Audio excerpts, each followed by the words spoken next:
nama saya Aprilia Gusti dengan NIM 2410112077 dari kelas 04 SAKM 002. Perkenalkan, nama saya Diha Yulandari dengan NIM 241011200496. Saya dari kelas 04 SAKM 002. Perkenalkan, nama saya Diana Lolita, NIM 241011200492 dari kelas 04 SAKM 002. Perkenalkan, nama saya Sela Alfiani dari kelas 04 SAKM 002 dengan NIM 241011200438. Pada materi ini, hal pertama yang akan kami bahas adalah hakikat dan definisi strategi bersaing. Konsep dasar strategi bersaing merupakan rencana komprehensif mengenai bagaimana sebuah perusahaan akan bersaing, apa saja yang menjadi tujuannya, serta langkah atau kebijakan apa yang diperlukan perusahaan untuk mencapai tujuan tersebut.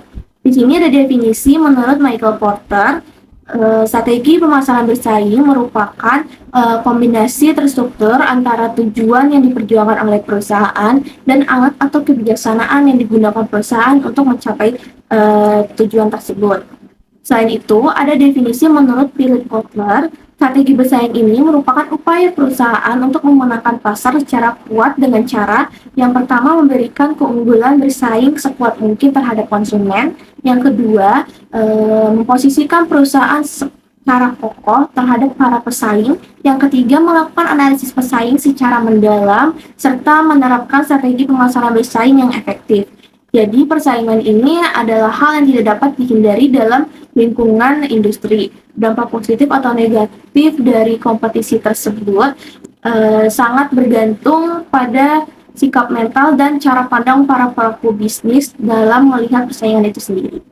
Di sini saya akan menjelaskan tentang 5 Watch Porter atau 5 kekuatan persaingan.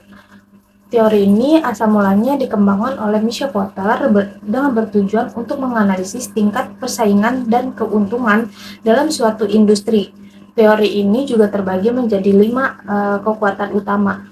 Yang pertama ada ancaman persaingan baru, yaitu apa sih ancaman persaingan baru? Yaitu untuk menunjukkan seberapa mudah perusahaan baru masuk ke dalam suatu industri dan itu akan menjadi pesaing baru. Yang kedua ada kekuatan tawar pemasok. Kekuatan tawar pemasok ini juga yaitu menggambarkan kemampuan pemasok dalam menentukan harga atau kualitas bahan baku yang dibutuhkan oleh perusahaan. Yang ketiga ada kekuatan tawar pembeli, yaitu menunjukkan seberapa besar pengaruhnya konsumen dalam meminta harga lebih murah atau meminta kualitas barang yang jauh lebih baik. Yang keempat ada ancaman produk pengganti, yaitu menjelaskan kemungkinan besarnya konsumen bisa beralih ke produk atau jasa lain yang memiliki fungsi yang sama. Lalu yang terakhir ada persaingan antar perusahaan yang ada.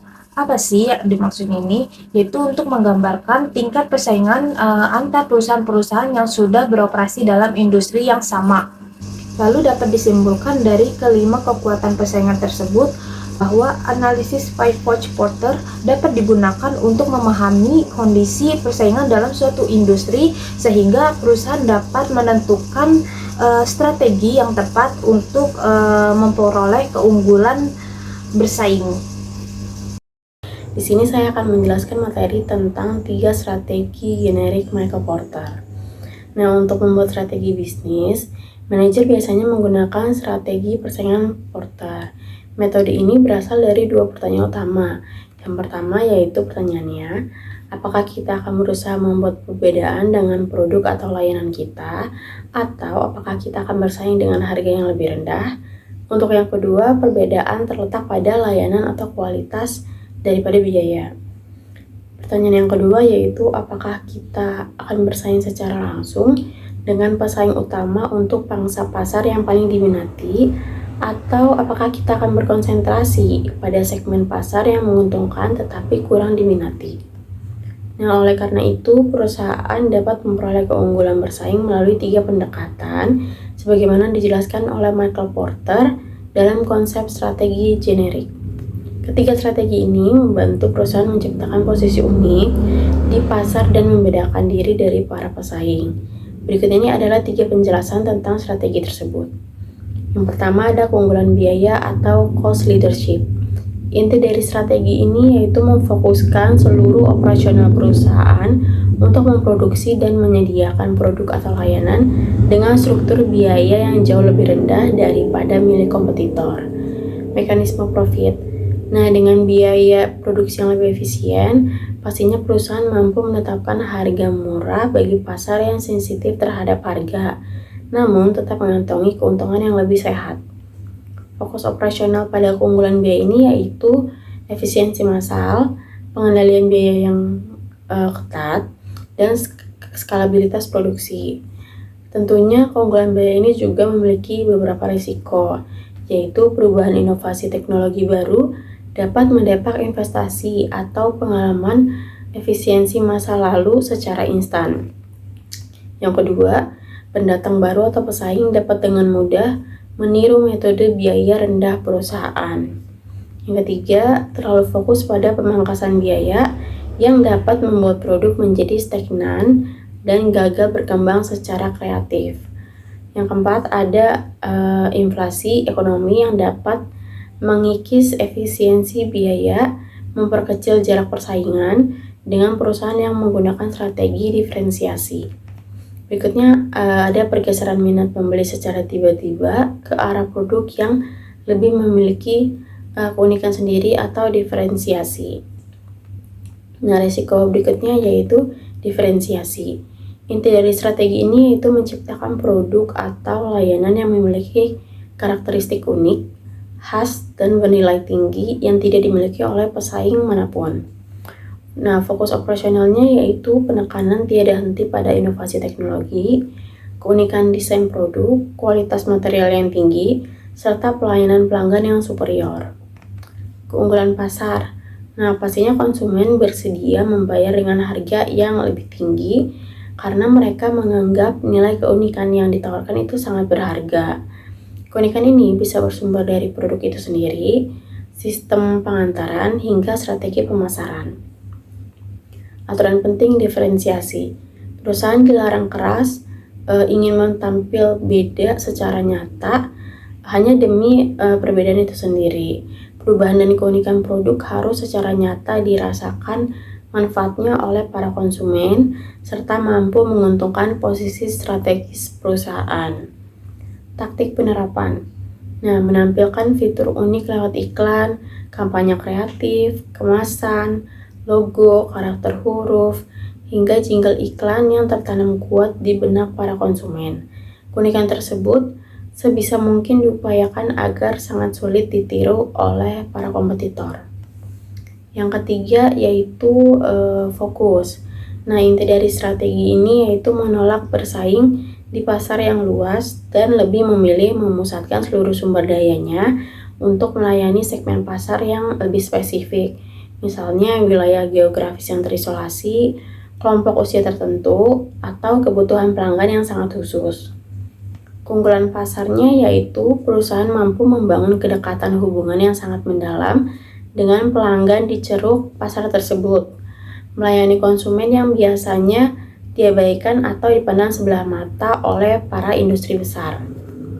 Nah, strategi fokus ini dibagi lagi menjadi 2 kategori. Yang pertama yaitu ada fokus biaya atau cost focus, yaitu menghemat pengeluaran dan mencari efisiensi biaya tertinggi di dalam ceruk pasar khusus yang tidak diikuti oleh pemimpin besar. Yang kedua ada fokus diferensiasi atau differentiation focus, menghadirkan keunikan produk yang sangat disesuaikan demi kelompok pasar, segmen lini produk, atau lokasi geografis tertentu. Nah, yang terakhir ada mekanisme kompetisi, yaitu perusahaan mengoptimalkan strategi agar sesuai dengan kebutuhan segmen terpilih yang tidak mampu dilayani dengan baik oleh para kompetitor yang bercakupan pasar yang lebih luas, sehingga keunggulan kompetitif lokal berhasil diraih. Cukup materi dari saya, terima kasih. Selanjutnya saya akan membahas poin 4, yaitu teori perdagangan berbasis sumber daya atau resource based view. Jika Porter menitik beratkan pada posisi perusahaan di lingkungan luar, teori resource based view atau RBF berpendapat bahwa keunggulan bersaing yang berkelanjutan didorong oleh kekuatan internal, yaitu kepemilikan sumber daya yang dikelola secara optimal. Teori RBF lahir dari hasil sintetis para pakar manajemen strategis berdasarkan 4 teori ekonomi terdahulu, yaitu yang pertama, kemampuan tradisional, di mana poin ini merujuk pada keterampilan, kompetensi, dan cara organisasi mengelola sumber daya serta aktivitas bisnisnya yang telah mengakar dalam jangka waktu yang lama. Lalu kemampuan yang dirawat lama ini dapat menjelma menjadi sumber daya yang sangat berbahaya dan tentunya langka untuk menciptakan keunggulan jangka panjang.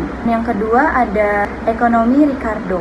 Di sini terdapat teori dari David Ricardo mengenai keunggulan komparatif, di mana entitas sebaiknya berfokus produksi barang atau jasa yang memiliki efisiensi biaya produksi paling rendah, lalu mendukung bahwa pandangan organisasi harus mengeksploitasi dan memanfaatkan sumber daya internal yang paling efisien, komparatif, serta selaras dengan apa yang paling baik mereka kerjakan.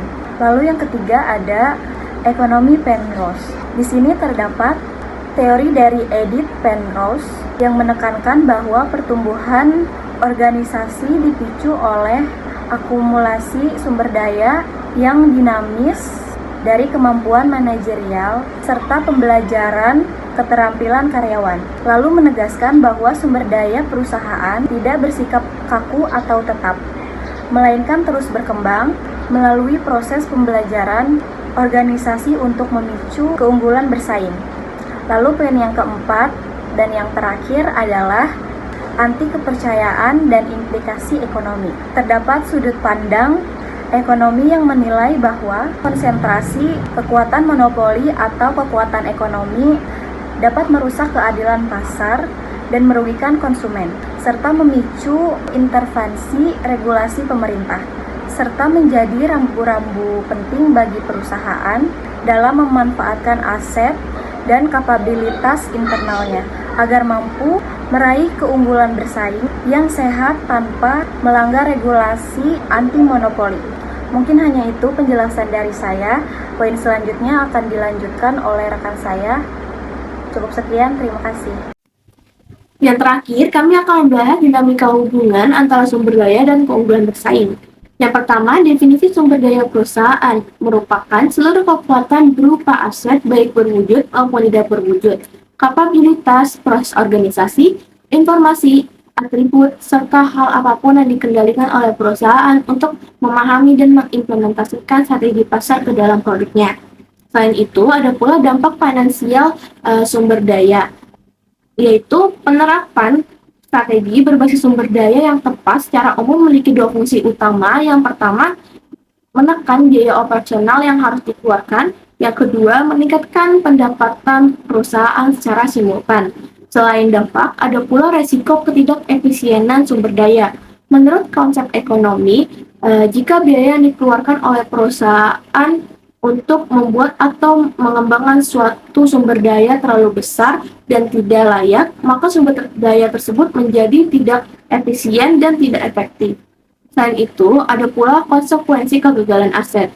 Apabila ada sumber daya yang tidak dikelola secara matang, maka sumber daya tersebut tidak dapat dikontribusikan secara nyata pada pelaksanaan strategi tersebut, yang pada akhirnya akan membuat perusahaan menjadi gagal memperoleh keunggulan bersaing di pasar.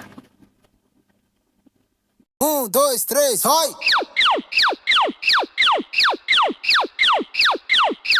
Era meu popozão,